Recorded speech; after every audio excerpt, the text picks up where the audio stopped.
Round 16 at Phoenix last week was a very nice change of pace.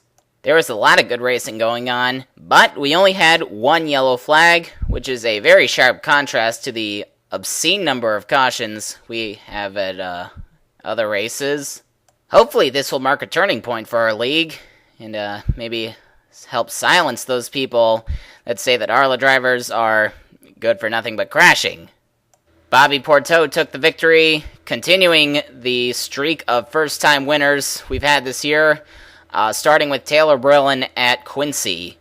In other news, most of the teams entering next year have chosen their drivers. We are only waiting on the lineups for the Groves and Burr teams. Now, let's get this thing started. Round 17 of the ARLA Elite Series would take place at the flat 1 mile oval in Milwaukee, Wisconsin. The Smash Beer Pole Award would go to DJ Daniels, who has already shown a lot of speed this season. Daniels gets a pretty nice start over Alex Carson, who started on his outside. In row 2 would be Tristan Roberts following the 90, and on Roberts' outside would be Leslie Riggs, who quickly moved into the inside lane. Jerry Richardson would be making his second start of his 3-race stint with Groves Racing. He finally got that car into the top 30 last week at Phoenix, which means he didn't have to run the qualifying race this week. The first caution of the race flew on lap 2. 3 wide at this track is not a good idea, and Michael White is about to find that out when he gets together with Packer Carroll and Dale Underwood coming out of turn 2. White spins down the back straightaway and safely into the grass. Shane Lake is going to get involved here. He will bounce off of Carroll's 71 into the inside wall, and he spins his car out, and he will be hit by Kurt Walker's 98, taking both the 12 and the 98 out of the race. Coming to the yellow flag, Bruno Battaglia, Travis Keating, Alex Graff, and Benji Flynn are all going to get together and go into the wall. Flynn drops down into the 37 of Siju Dejao. Bruno Battaglia is back in that 26 car this week after Quentin Sands filled in for him at Phoenix, and, well, I'm pretty sure this isn't the kind of welcome back gift he wanted. DJ Daniels continued to lead on the restart. Tristan Roberts radioed in complaining that the 90 jumped the start a little bit. However, his team and the officials told him to stop whining and focus on his job. It's no question that Taylor Brillin's been doing a stellar job after stepping into that 34 car at Talladega. Some say she could very well challenge for the title if she keeps running up front. However, she had a fairly poor run at Phoenix last week, and this week was looking to be the same. She was running 26th at this point, getting by Bobby Porter, last week's winner, in the 15. Back up front, Leslie Riggs would get by Tristan Roberts in the 29 and start chasing down DJ Daniels.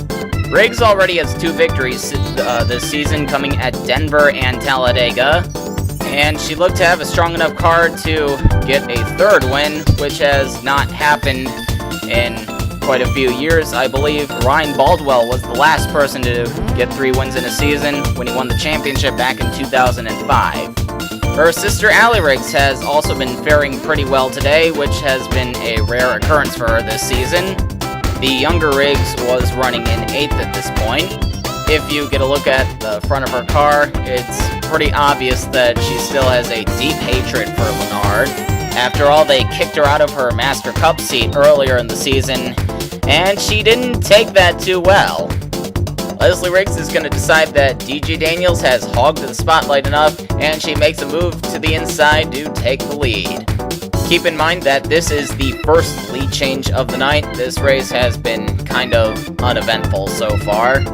It's a pretty rare sight. ARLA races are often extremely competitive with lots of passing going on around the track, but the racing has been very calm tonight, which I'm sure the drivers appreciate, but the fans probably don't.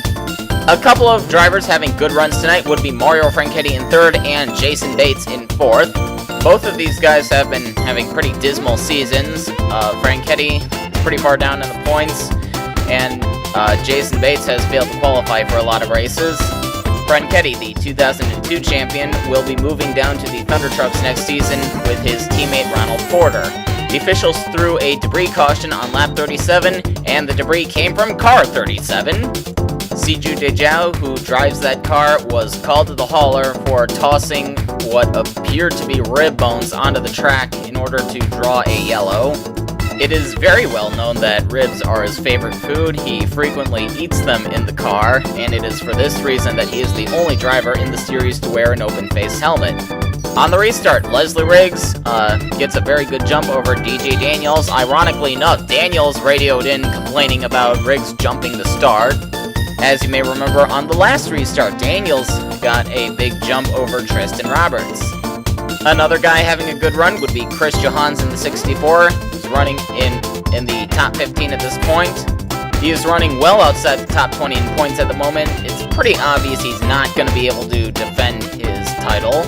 However, he may be on his way to turning his season around. He got a second-place finish at Phoenix last week with teammate Kevin Monroe in third.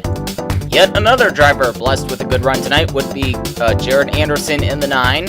Anderson had a top 10 finish in the points last year, despite being injured in the semifinal at California. Unfortunately, this year has been the complete opposite. Due to a long string of bad luck, Anderson has found himself outside the top 30 in points and failing to qualify for several races. Anderson would eventually be able to get by DJ Daniels in the 90 and start chasing down Leslie Riggs, which wasn't nearly as tough of a job as he thought, because Riggs' engine would blow up on lap 65.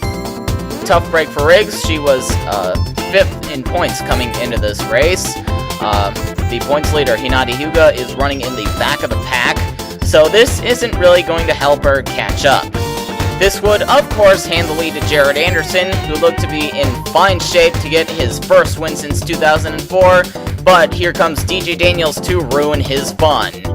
Daniels would make the pass just in time for the next caution, which flew on lap 77.